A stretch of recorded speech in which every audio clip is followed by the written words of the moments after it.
வணக்கம். தமிழ் ஃபுட் கார்னரில் சிறுகீரையோட பாசிப்பருப்பு சேர்த்து கடையல் பண்ண போகிறோம். இது சாம்பார் காரக்குழம்புக்கெல்லாம் சைட் டிஷ்ஷாக வச்சு சாப்பிட்றதுக்கு ரொம்ப நல்லாயிருக்கும். இப்போ இந்த சிறுகீரை பாசிப்பருப்பு கடையில் எப்படி பண்ணுறதுன்னு பார்க்கலாம். இது வரைக்கும் நம்ம சேனலை சப்ஸ்கிரைப் பண்ணாதவங்க சப்ஸ்கிரைப் பண்ணிவிட்டு பக்கத்தில் உள்ள பெல் பட்டனை கிளிக் பண்ணிக்கோங்க. ஒரு கட்டு சிறுகீரை எடுத்து வச்சுருக்கேன். சிறுகீரையிலையும் நிறைய சத்துக்கள் இருக்குது, உடம்புக்கு ரொம்ப நல்லது. இப்போ இதை க்ளீன் பண்ணிடலாம்.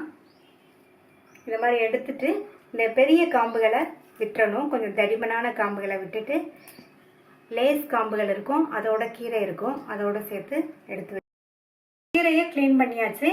இது கூட கொஞ்சமாக கல்லுப்பு, 2 பிஞ்ச் மஞ்சள் தூள், அதுக்கப்புறமா கீரை முங்குற அளவுக்கு நல்லா தாராளமாக தண்ணி விட்டுட்டு 10 நிமிஷம் அப்படியே ஊற வச்சிடணும். அதுக்கப்புறமா தண்ணியை கொட்டிட்டு 2 தடவை வாஷ் பண்ணிக்கணும். அப்போதான் நமக்கு கீரை சுத்தமாக கிடைக்கும். இந்த சிறுகீரை பாசிப்பருப்பு கடையலுக்கு 2 டேபிள் ஸ்பூன் பாசிப்பருப்பை கழுவிட்டு அரை மணி நேரமாக ஊற வச்சுருக்கேன். இதை இந்த பாத்திரத்தில் சேர்த்துடலாம். ஊற வச்சிட்டோம்னா பாசிப்பருப்பு வேகமாக வெந்துடும். இதில் அரை கப்போட தண்ணி சேர்த்துருக்கேன். 1 பிஞ்ச் மஞ்சள் தூள். இந்த பருப்பு பாதி அளவுக்கு வெந்து வரட்டும்.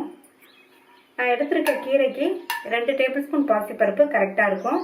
நீங்கள் பருப்பு இன்னும் அதிகமாக வேணும்னு நினச்சிங்கன்னா 3 டேபிள் ஸ்பூன் பாசிப்பருப்பு எடுத்துக்கோங்க.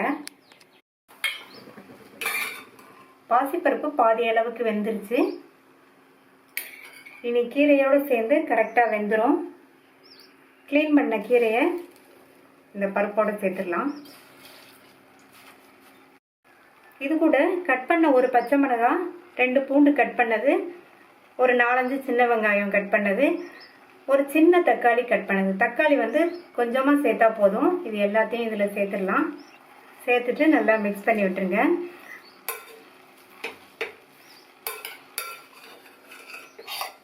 நல்லா இந்த மாதிரி பிரட்டி விட்டுக்கணும்.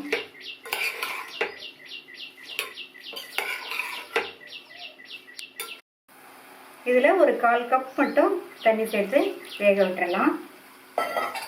கீரையும் நல்லா சாஃப்டாக வெந்து வரட்டும், பாசிப்பருப்பும் வெந்து வரட்டும். கீரையை மூடி போட்டு வேக விட வேண்டாம், ஓப்பன்லேயே தான் வேக வைக்கணும். கீரை வெந்துட்டு இருக்கும்போது அப்பப்போ இந்த மாதிரி நல்லா பிரட்டி விட்டுக்கோங்க.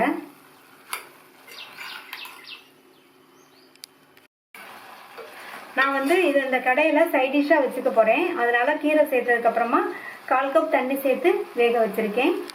நீங்கள் சாதத்தில் விட்டு சாப்பிட்ற மாதிரி இருந்தால் கீரை சேர்த்ததுக்கப்புறமா தண்ணி கொஞ்சம் அதிகமாகவே சேர்த்து வேக வச்சுட்டு அதுக்கப்புறமா அந்த தண்ணியை வடிச்சிட்டு கடைஞ்சிட்டு மறுபடியும் அந்த வேக வச்ச தண்ணியை சேர்த்துக்கங்க. அது கரெக்டாக இருக்கும். இப்போ கீரை வெந்துருச்சான்னு பார்க்கலாம்.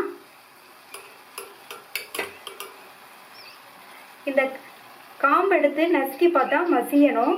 அப்படின்னா கீரை வெந்துருச்சுன்னு அர்த்தம். காம்பு மசியுது. இதுக்கு மேலேயும் வேக விடக்கூடாது, கீரையோட கலர் மாறிடும்.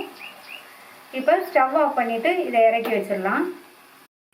கீரை சூடாக இருக்கும்போதே அது கூட 1/4 டீஸ்பூன் சீரகம் சேர்த்துக்கோங்க. கீரையை இந்த மாதிரி மத்து வச்சும் கடையலாம். மத்து வச்சு கடையிற மாதிரி இருந்தால் கீரை சூடாக இருக்கும்போதே கடைஞ்சிடணும். நீங்கள் மிக்சியில் போடுற மாதிரி இருந்தால் மிக்சி ஜாரில் ஆறுனதுக்கப்புறம் சேர்த்துட்டு விப்பரில் போட்டு விட்டு விட்டு அரைக்கணும். அப்போ தான் கரெக்டாக இருக்கும். ஸ்பீடாக போட்டிங்கன்னா கீரை ரொம்ப அரைப்பட்டு விழுவிழுன்னு ஆயிரும். நான் இன்னைக்கு மிக்சி ஜாரில் போட்டு அரைக்க போகிறேன் ஆறுனதுக்கப்புறமா. கீரையை அரைச்சாச்சு. இந்த பவுலுக்கு ட்ரான்ஸ்ஃபர் பண்ணிக்கலாம்.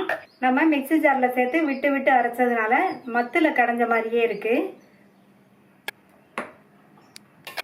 கீரைக்கு தேவையான அளவு உப்பு சேர்த்துக்கலாம். கீரைக்கு எப்போவுமே கடைசியில் தான் உப்பு சேர்க்கணும், அப்போ தான் நல்லாயிருக்கும். அதே மாதிரி கீரைக்கு நிறைய உப்பும் தேவைப்படாது, பார்த்து கவனமாக சேர்த்துக்கோங்க. உப்பு சேர்த்துட்டு நல்லா கலந்து விட்டுட்டு இதுக்கு தாளிப்பு போட்டுடலாம். தாளிப்பு போடுறதுக்கு 2 டீஸ்பூன் நல்லெண்ணெய் சேர்த்துருக்கேன். எண்ணெய் சூடாயிடுச்சு. அதில் 1/2 டீஸ்பூன் கடுகு, 1/2 டீஸ்பூன் உளுந்து. கடுகு நல்லா பொரிஞ்சிருச்சு. ஒரு காஞ்ச மிளகாய் கட் பண்ணது. இந்த மாதிரி காஞ்ச மிளகாய் சேர்க்கறது கீரைக்கு நல்ல வாசனை கொடுக்கும். அது கூட 1 டேபிள் ஸ்பூன் அளவுக்கு பொடியாக கட் பண்ண வெங்காயம், 2 பிஞ்ச் வெங்காய பவுடர். இதை நல்லா வதக்கி விட்டுக்கலாம். இந்த தாளிப்பை கீரையில் சேர்த்துடலாம். தாளிப்பு போட்டதுக்கப்புறமா நல்லா மிக்ஸ் பண்ணி விட்டுக்கணும்.